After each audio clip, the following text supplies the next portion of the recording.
Hi everyone, welcome back to Sirisha channel. So ಇವತ್ತಿನ ಬ್ಲಾಗಲ್ಲಿ ಕರ್ದವಲಕ್ಕಿನ ಹೇಗೆ ಮಾಡೋದು ಅಂತ ಹೇಳಿ ನೋಡೋಣ. ಸೊ ಕರ್ದವಲಕ್ಕಿ ಮಾಡೋದು ಭಾಳ ಈಸಿ, ಒಂದು 15 ನಿಮಿಷದಲ್ಲಿ ಮಾಡಿಬಿಡ್ಬೋದು. ಸೊ ಎಣ್ಣೆ ಕಾಯೋವರೆಗೂ ಅಷ್ಟೇ, ನಾವು ಎಣ್ಣೆ ಕಾಯೋಷ್ಟು ಟೈಮ್ ಅಷ್ಟೇ ಹಿಡಿಯೋದು, ಬೇಗ ಆಗೋಗುತ್ತೆ. ಕರ್ದವಲಕ್ಕಿಗೆ ಏನೇನು ಬೇಕು ಅಂಥೇಳಿ ನೋಡೋಣ. ಸೊ ಕರಿಬೇವು ನಾನು ಒರೆಸಿಟ್ಕೊಂಡಿದ್ದೀನಿ ಕ್ಲೀನಾಗಿ, ಒಣಮೆಣಸಿನ್ಕಾಯಿ ಮತ್ತು ಸ್ವಲ್ಪ ಶೇಂಗಾ ಮತ್ತು ಅವಲಕ್ಕಿ. ಮೇನ್ ಇಂಗ್ರೀಡಿಯೆಂಟ್ಸೇ ಅವಲಕ್ಕಿ. ನಾನು ಕ್ಲೀನ್ ಮಾಡಿ ಹಸಿ ಮಾಡಿ ಇಟ್ಕೊಂಡಿದ್ದೀನಿ ಅವಲಕ್ಕಿ. ಇದು ದಪ್ಪ ಅವಲಕ್ಕಿ. ಹೋಟ್ಲಲ್ಲಿ ಅವಲಕ್ಕಿ ಮಾಡ್ತಾರಲ್ಲ ಆ ಅವಲಕ್ಕಿ, ಇದು ತುಂಬ ದಪ್ಪ ಇದೆ ಅವಲಕ್ಕಿ. ಇದನ್ನು ನೆನೆಸಿ ಇಟ್ಟರೆ, ನೀರಾಗಿ ಹಾಕಿ ನೆನೆಸಿ ಒಂದು ಅರ್ಧ ಗಂಟೆ ನೀರಾಗಿ ನೆನೆಸಿ ಮೇಲೆ ಅದು ಒಂಥರ ಅನ್ನದ ಥರನೇ ಆಗುತ್ತೆ, ನಥಿಂಗ್ ಬಟ್ ಆ ಥರ ಇರುತ್ತೆ, ದಪ್ಪ ಇರುತ್ತೆ. ಹೋಟ್ಲಲ್ಲಿ ಅವಲಕ್ಕಿ ಮಾಡ್ತಾರಲ್ಲ, ಯೂಸ್ ಮಾಡ್ತಾರಲ್ಲ ಆ ಅವಲಕ್ಕಿ ನಾವು ಮನೇಲಿ ಯೂಸ್ ಮಾಡೋದು ಇದು ಯೂಸ್ ಮಾಡಲ್ಲ ಆದಷ್ಟು. ಸೊ ಹೋಟ್ಲಲ್ಲಿ ಹಾಕ್ತಾರಲ್ಲ ಆ ಥರ ದಪ್ಪ ಅವಲಕ್ಕಿ. ಸೊ ಇದನ್ನು ನಾನೇನು ಮಾಡಲಿ, ಕ್ಲೀನ್ ಮಾಡಿ ಹಸಿ ಮಾಡಿ ಇಟ್ಕೊಂಡಿದ್ದೀನಿ. ಇಷ್ಟು ಇಂಗ್ರೀಡಿಯೆಂಟ್ಸ್ ಬೇಕಾಗಿರೋದು. ರುಚಿಗೆ ತಕ್ಕಷ್ಟು ಉಪ್ಪು, ಅದು ಲಾಸ್ಟಿಗೆ ಹಾಕೋಣ, ಖಾರ ಪುಡಿ, ಉಪ್ಪು. ಆಮೇಲೆ ಈಗ ಸದ್ಯ ಬೇಕಾಗಿರೋದು ಇದಿಷ್ಟು. ಈಗ ಬಾಣಲಿ ಕಾಯಕ್ಕಿಟ್ಟಿದ್ದೀನಿ. ಸೊ ಇದು ಗ್ಯಾಸ್ ಹಚ್ಚೋಣ ಮತ್ತು ಆಯಿಲ್ ಹಾಕಿ ಎಣ್ಣೆ ಕಾಯಕ್ಕಿಡೋಣ. ಸೊ ಎಣ್ಣೆ ಕಾಯಕ್ಕಿಟ್ಟಿದ್ದೀನಿ.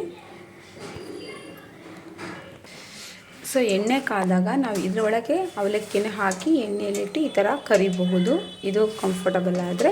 ಇಲ್ಲ ನಮಗಿದು ಕಂಫರ್ಟಬಲ್ ಆಗಲ್ಲ ಅಂದರೆ ನೀವು ಏನು ಜಾಳಿಗೆಯಲ್ಲಿ ನಾವು ಅವಲಕ್ಕಿನ ಹಾಕಿ ಡೈರೆಕ್ಟಾಗಿ ಮೀಡಿಯಮ್ ಇಟ್ಕೊಂಡು ನಾವು ಇದರಲ್ಲಾದರೂ ಕರ್ಕೋಬೋದು. ಇದು ಸ್ವಲ್ಪ ಕರ್ಕೊಳೋವಾಗ ಏನಾಗುತ್ತೆ, ಬೇಗ ಹೊತ್ತು ಬಿಡುತ್ತೆ, ನೋಡಿ ಕರ್ಕೋಬೋದು. ಬಟ್ ಇದಾದರೆ ಹಾಗೆ ಮೇಲೆ ತಕ್ಕೊಂಬಿಡ್ಬೋದು ಅವಲಕ್ಕಿನ. ಹಾಗಾಗಿ ಯಾವುದು ಕಂಫರ್ಟಬಲ್ ಆಗುತ್ತೋ ಅದರಲ್ಲಿ ಕರ್ಕೊಳ್ರಿ. ಈಗ ಅವಲಕ್ಕಿ ಕರಿಯೋಣ. ಅವಲಕ್ಕಿನ ಕರೆದಿದ್ದೀನಿ. ಓಕೆ, ಒಂದು ಪಾತ್ರೆಯಲ್ಲಿ ತಗೊತಾ ಇದ್ದೀನಿ. ಮತ್ತು ಇದರಲ್ಲಿಟ್ಟು ಮತ್ತೆ ಅವಲಕ್ಕಿ ಹಾಕೋಣ. ಸ್ವಲ್ಪನೇ ಹಾಕ್ಕೊಳ್ಳಿ.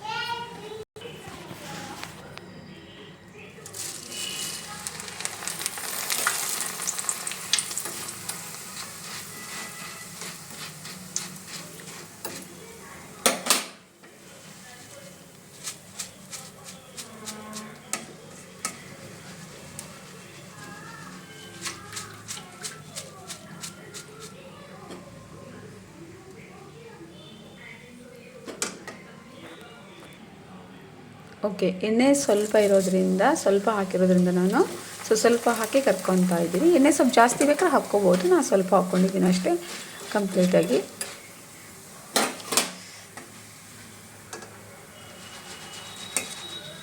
ಸ್ವಲ್ಪ ಕೆಂಪಗಾಗಲಿ, ತೀರಾ ಬೆಳ್ಳಗಿದ್ರೆ ತೆಗಿಬೇಡಿ. ಚೂರು ಕೆಂಪಗಾದರೆ ಗರಿಗರಿಯಾಗಿ ಚೆನ್ನಾಗಾಗುತ್ತೆ. ಓಕೆ, ಈಗೆಲ್ಲ ಅವಲಕ್ಕಿನ ಕರ್ಕೊಂಡಿದ್ದೀನಿ. ಇಷ್ಟು ಸಾಕು, ಮತ್ತು ಬೇಕನ್ನು ಮಾಡ್ಕೊಳ್ಳೋಣ. ತುಂಬ ಭಾಳ ದಿನ ಆದರೆ ರುಚಿ ಅನಿಸಲ್ಲ. ಒಂದು 15-20 ದಿವಸಕ್ಕೆ ಆಗೋಷ್ಟಕ್ಕೆ ಮಾಡ್ಕೊಂಡಿದ್ದೀನಿ. ಈಗ ನೆಕ್ಸ್ಟು ಶೇಂಗಾ ಕರ್ಕೊಳ್ಳೋಣ.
ಓಕೆ, ಸ್ವಲ್ಪ ಕೆಂಪಗಾಗಿದ್ದವು.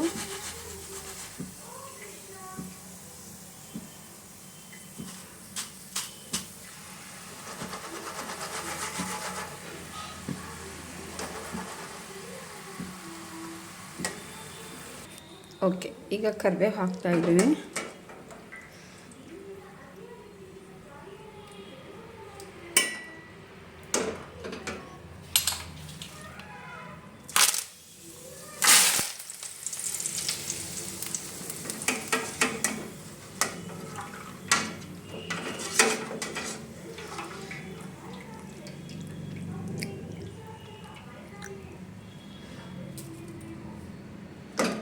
ಈಗ ಒಣಮೆಣಸಿನ್ಕಾಯಿ ಹಾಕೋಣ.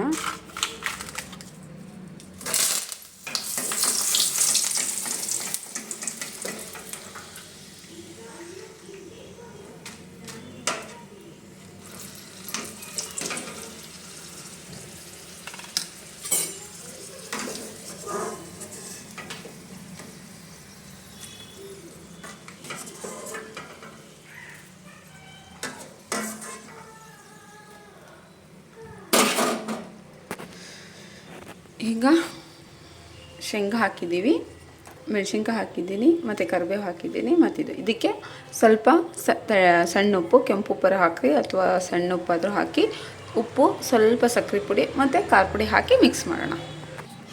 ಓಕೆ, ಇದಕ್ಕೀಗ ಖಾರ ಪುಡಿ ನೋಡಿ ಹಾಕೋಣ. ಮಕ್ಕಳಿಗಾದರೆ ಸ್ವಲ್ಪ ಖಾರ ಕಡಿಮೆ ಹಾಕಿ, ದೊಡ್ಡರು ತಿನ್ನೋರು ಸ್ವಲ್ಪ ಖಾರ ಚೆನ್ನಾಗಿ ಹಾಕ್ಕೊಳ್ಳಿ, ಟೇಸ್ಟ್ ಆಗಿರುತ್ತೆ. ಈಗ ಉಪ್ಪು,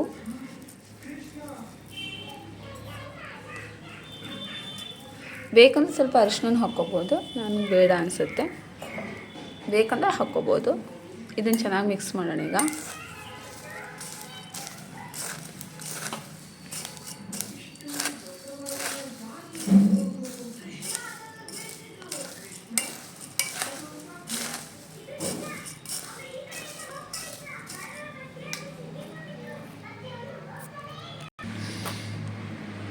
ಓಕೆ, ರುಚಿಯಾದ ಕರಿದ ಅವಲಕ್ಕಿ ರೆಡಿ ಆಯಿತು.